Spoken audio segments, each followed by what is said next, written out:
حي على الفلاح.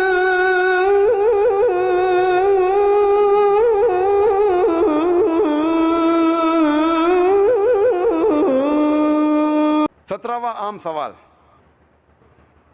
جو اکثر غیر مسلمان پوچھتے ہیں اسلام کے متعلق، وہ یہ ہے کہ اسلام میں آپ مسلمان موت کے بعد زندگی کے بارے میں ایمان رکھتے ہیں۔ اسلام میں کہا گیا ہے کہ موت کے بعد زندگی ہے، یہ آپ کیسے ثابت کر سکتے ہیں؟ یہ ثابت کرنے کے دو طریقے ہیں۔ ایک طریقہ ہے کہ آج سائنس اور ٹیکنالوجی بڑھنے کے بعد ہمیں پتہ چلتا ہے کہ قرآن مجید میں 6000 سے زیادہ آیتیں ہیں، اور ان میں سے 1000 سے زیادہ سائنس کے بارے میں علم دیتی ہمیں۔ آج سائنس اور ٹیکنالوجی بڑھنے کے بعد ہمیں یہ پتہ چلتا ہے کہ جو بھی کچھ قرآن مجید کہہ رہا ہے، تقریباً 80% جو بھی کچھ قرآن مجید میں لکھا ہے، آج سائنس اسے 100% تسلیم کرتی ہے۔ مثال کے طور پہ کس طریقے سے کائنات قائم ہوئی، سورج کے بارے میں، چاند کے بارے میں، ان سب چیزوں کے بارے میں جب ہم تحقیق کرتے ہیں، آج کی سائنس یہ کہتی ہے کہ 80% جو ہمیں معلومات ملتے ہیں قرآن میں سے، اگر ہم سائنس کے ذریعوں سے پرکھیں تو پتہ چلتا ہے کہ وہ 100% صحیح ہے، باقی 20% ڈاؤٹ فل ہے، ہو سکتا ہے صحیح ہے، ہو سکتا ہے غلط ہے۔ اس میں سے ایک پوائنٹ بھی نہیں ہے، ایک آیت بھی نہیں ہے جسے سائنس نے غلط ثابت کیا ہے۔ کچھ چیزیں سائنس یہ کہتی ہے کہ سائنس ابھی اتنی ایڈوانسڈ نہیں ہے، اتنے آگے نہیں پہنچی کہ وہ اس قرآن مجید کے آیت پہ کچھ کہہ سکے۔ تو 80% قرآن مجید کا تقریباً 100% صحیح ہے، 20% ڈاؤٹ فل، نہ صحیح نہ غلط۔ تو میری منطق، میری لاجک یہ کہتی ہے اگر 80% 100% صحیح ہے اور 20% ہمیں نہیں پتا کیونکہ سائنس اتنی ایڈوانس نہیں ہے، تو میری لاجک یہ کہتی ہے کہ یہ 20% بھی انشاءاللہ صحیح ہوگی۔ It is not a blind belief, یہ اندھ وشواس نہیں ہے، یہ وشواس ہے منطق کے بل پر، بیسڈ آن لاجک۔ اور اس 20% میں سے ایک چیز ہے موت کے بعد زندگی۔ سائنس اتنی ایڈوانس نہیں ہے یہ پہچاننے کے لیے کہ موت کے بعد ہے زندگی۔ دوسرا طریقہ لوگ کو بتانے کے لیے کہ موت کے بعد زندگی ہے وہ یہ ہے، سپوز مثال کے طور پہ، اگر میں مثال کے طور پہ یہ ثابت کرنے کے لیے، موت کے بعد زندگی کو ثابت کرنے کے لیے، اونلی ہائپوتھیٹیکل، مثال کے طور پہ میں ایک ناستک ہوں اور میں ایک اسمگلر ہوں، دنیا میں سب سے بڑا اسمگلر، سب سے طاقتور اسمگلر، سب سے طاقتور چور، لیکن میں لاجیکل ہوں، میں سائنٹیفک ہوں، میں جو کچھ کرتا ہوں سائنس کے بنیاد پر کرتا ہوں اور منطق کے بنیاد پر کرتا ہوں۔ اور میں آپ سے پوچھنا چاہتا ہوں، آپ لوگوں سے جو یہاں ہیں، ایک آسان سوال، چوری کرنا بری بات ہے کہ اچھی بات ہے؟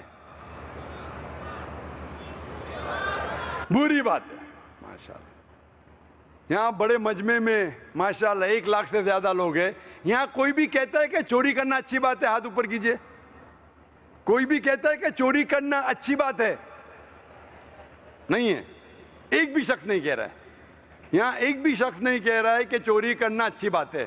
سب لوگ مانتے ہیں کہ چوری کرنا بری بات ہے، ماشاءاللہ۔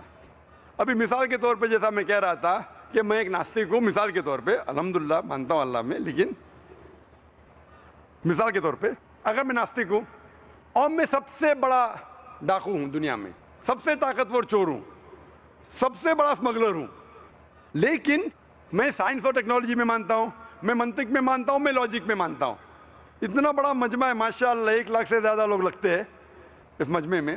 میں پوچھنا چاہتا ہوں، آپ صرف مجھے ایک وجہ بتاؤ، 2 نہیں، 3 نہیں، 4 نہیں، ایک وجہ بتاؤ کہ چوری کرنا میرے لیے برا کیوں ہے، اور میں چوری کرنا چھوڑ دوں گا۔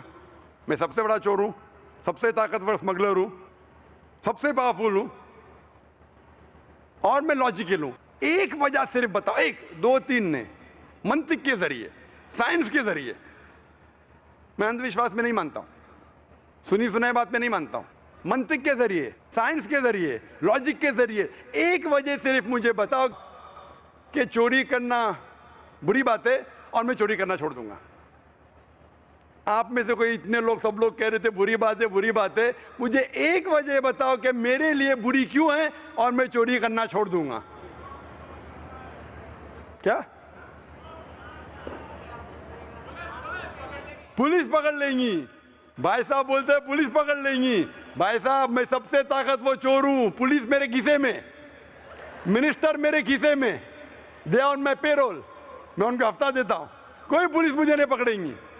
عام چور ہوئے گا تو پولیس پکڑیں گی, میں بہت طاقتور چور ہوں, پولیس میرے کھیسے میں, منسٹر میرے کھیسے میں. آپ ایک وجہ بتاؤ کہ کیوں چوری کرنا بری بات ہے اور میں چھوڑ دوں گا.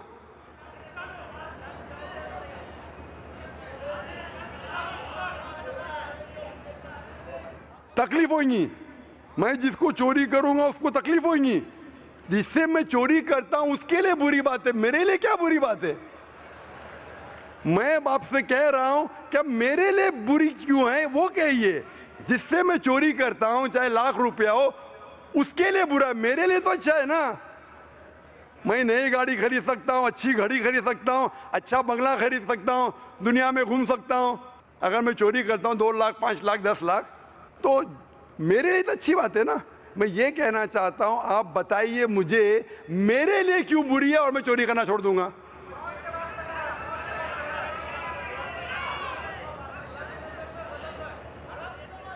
حرام کی کمائیں, یا بھائی صاحب نے بولا حرام کی کمائیں, یہ کدھر لکھا ہے حرام کی کمائیں؟ میں نے کہا منطق کے ذریعے بتاؤ, لاجک کے ذریعے, سائنس کے ذریعے. میں سائنس کی کتاب پڑھا ہوں, کدھر بھی سائنس کی کتاب میں نہیں لکھا ہے کہ چوری کرنا حرام ہے.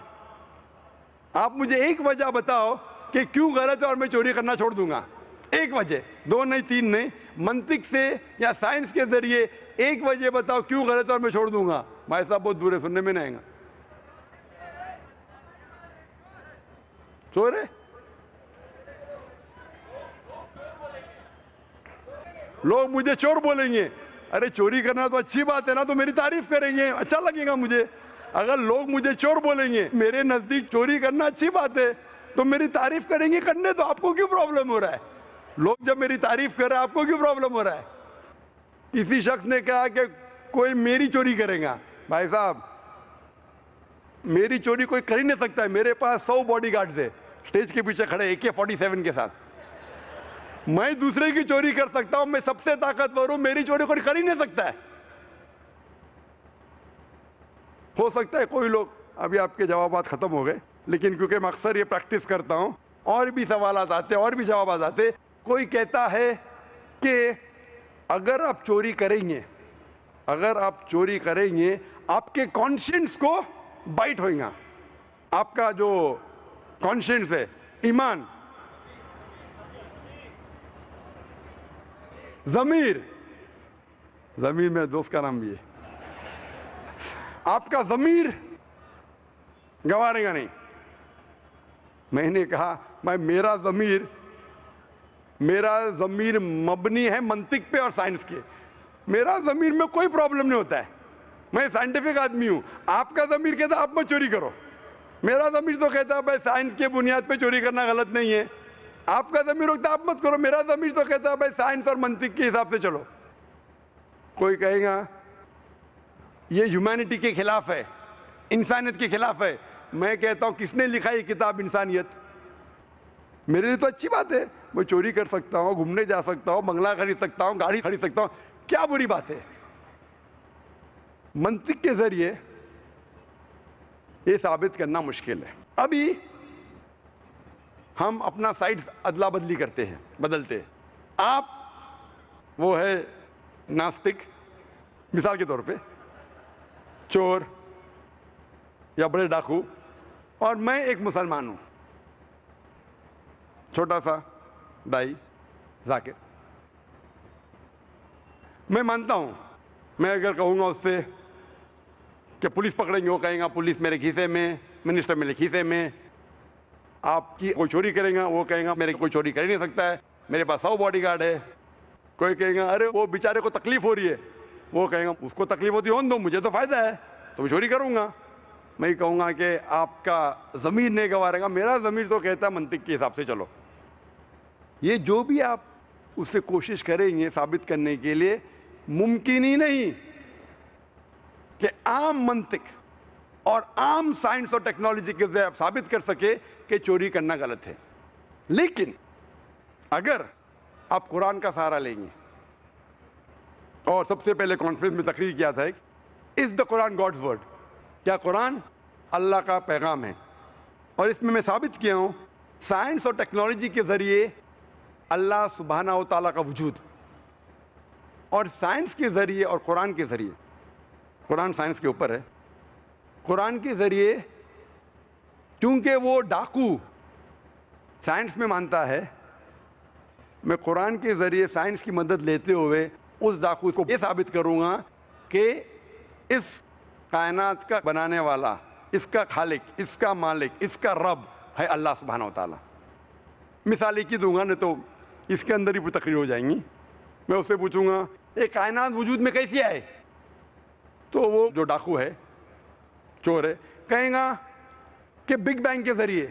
سائنسدان یہ کہتے ہیں کہ ہماری ساری کائنات ایک گولا تھی، اٹ واز پرائمری نیبولا، ایک دھماکہ ہوا، اس کے ذریعے گیلیکسیز آئے، ستارے، چاند، سورج اور یہ زمین. تو میں کہوں گا یہ کب پتا چلا آپ کو؟ وہ کہیں گا 40 سال پہلے.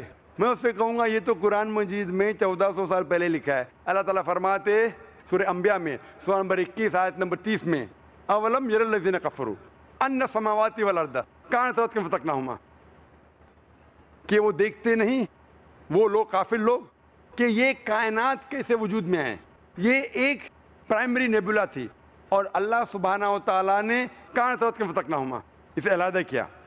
وہ جو آپ بگ بینگ کہہ رہے ہیں، یہ قرآن مجید میں اس کا ذکر آتا ہے ایک نٹشل میں، ایک آیت میں، سورہ انبیاء سورہ نمبر 21 آیت نمبر 30 میں. یہ 1400 سال پہلے اس کا ذکر ہو چکا ہے. اسی طریقے سے میں کہوں گا اور سورج کے بارے میں، چاند کے بارے میں، biology, zoology, geology, botany, astronomy, embryology. آخر میں اسے قبول ہی کرنے پڑے گا کہ اس قرآن کا جو لکھک ہے وہ ہے اللہ سبحانہ و تعالیٰ. پہلا میں ثابت کروں گا اس چور کو اللہ سبحانہ و تعالیٰ کے بارے میں، اور پھر اسے پتہ لگے گا سب سے طاقتور ہے اللہ سبحانہ و تعالیٰ. جب میں ثابت کر لوں گا کہ اللہ سبحانہ و تعالیٰ کا وجود اور سب سے طاقتور اللہ ہے، پھر میں پوچھوں گا اگر کوئی تمہارے ساتھ ناانصافی کرے گا،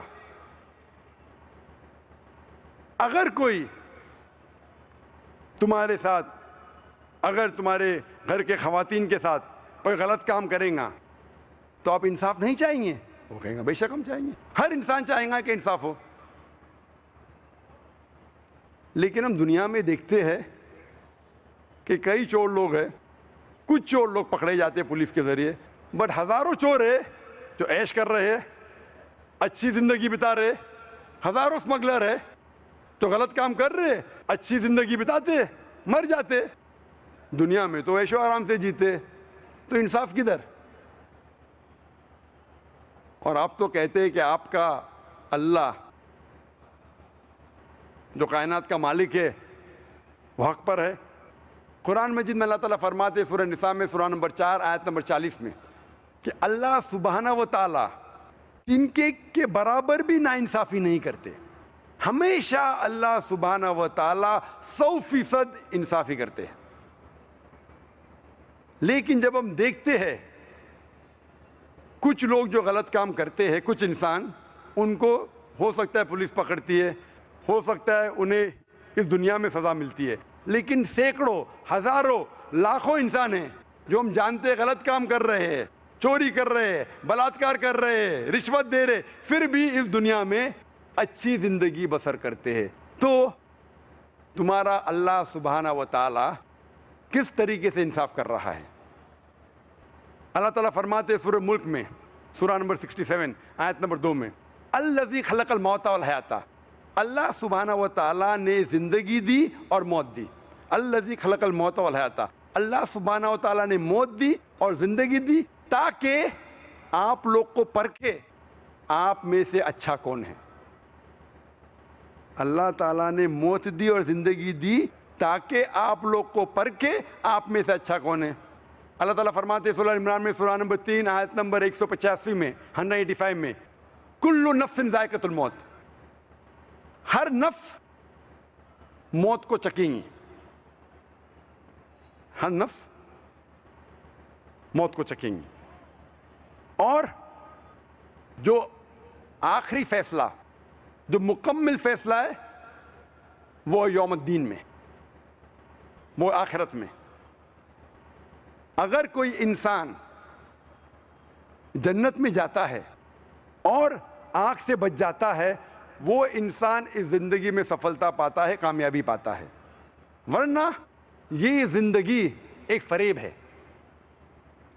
اللہ تعالیٰ فرماتے ہیں آیت میں سورہ عمران سورہ 3 آیت نمبر 185 میں کہ جو پورا حساب کتاب کب ہوگا؟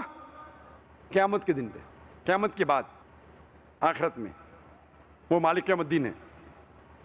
اس کا مطلب ہو سکتا ہے کچھ سزا یا کچھ ریوارڈ، کچھ اجر آپ کو دنیا میں مل سکتا ہے، کچھ ملیں گا آخرت میں۔ دونوں کو جوڑ کے جو مکمل فیصلہ ہے، آخری فیصلہ ہے، وہ ملیں گا آپ کو آخرت میں۔ تو ہو سکتا ہے کہ ہزاروں لوگ، لاکھوں لوگ ہیں جو غلط کام کر رہے اور اس زندگی میں وہ عیش و آرام سے جیتے ہیں، تو ہمیں لگتا ہے کہ وہ تو اس زندگی میں سفلتا پا لیا، کامیابی پا لیا، لیکن یہ زندگی آخرت کی زندگی کے حساب سے بہت کم ہے۔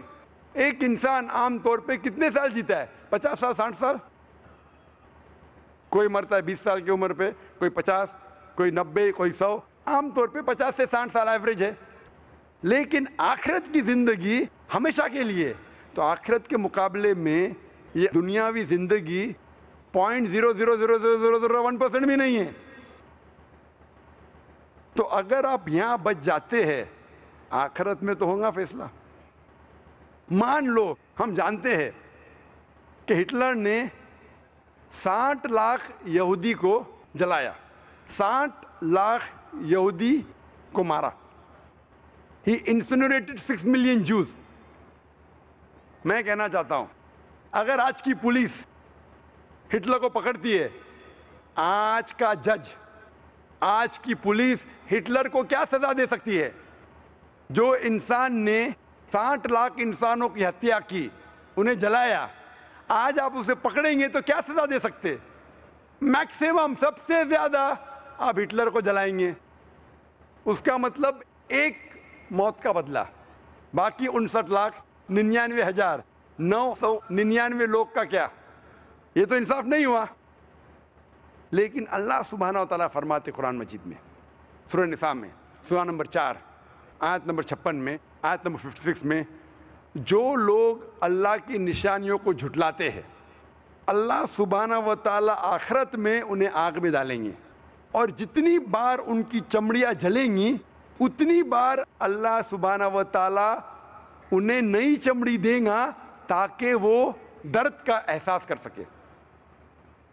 اللہ تعالیٰ فرماتے ہیں کہ جو اللہ کی نشانیوں کو جھٹلاتا ہے، اللہ تعالیٰ انہیں آخرت میں آگ میں ڈالیں گے، اور جتنے بار ان کی چمڑیاں جلیں گی اتنے بار نئی چمڑی دیں گے تاکہ وہ درد کا احساس کر سکے۔ آج سائنس یہ کہتی ہے کہ درد کا احساس برین کے علاوہ دیر آر پین ریسیپٹر چمڑی میں ہیں، جب پین ریسیپٹر جل جاتے تو درد کا احساس ہوتا ہی نہیں۔ اور جب کوئی انسان آتا ہے برن انجری سے، ہم ڈاکٹر لوگ پن لیتے اور ٹیسٹ کرتے، اگر اس انسان کو درد ہوا ہم خوش ہیں، اٹ از سپرفیشل برن، اوپر سے جل گیا ہے۔ اگر اسے درد کا احساس نہیں ہوتا ہے ہمیں دکھ ہوتا ہے، it is a deep burn, اس کے پین ریسیپٹر جل چکے ہیں۔